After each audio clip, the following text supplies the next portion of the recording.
বড় বলল, আর আইটেম পেলে না, শেষে কিনা বড়ি। আমি বললাম, চুপ করো তো, করো না বেশি বাড়াবাড়ি।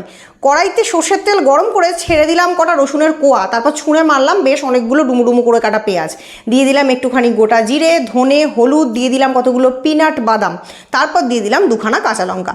আর কিচ্ছু না, খুব ভালো করে নাড়াচাড়া করে নিয়ে তারপর সেটা তুলে রাখলাম।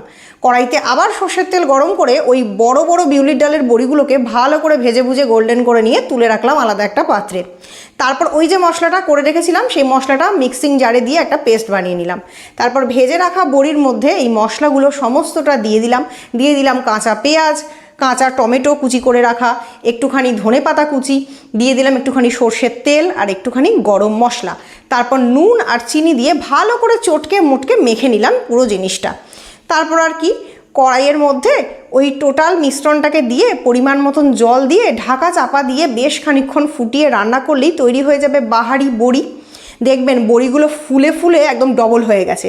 আর কিচ্ছু না, গরম গরম শুকনো ভাতের সঙ্গে একটুখানি লেবু কোচলে, লঙ্কা বেশ ভালো করে ডলে নিয়ে মুখে দিয়ে দেখুন, আহা, যেন অমৃত সম স্বাদ। নিজেরা রান্না করে তারপর আমাকে বলবেন। টাটা।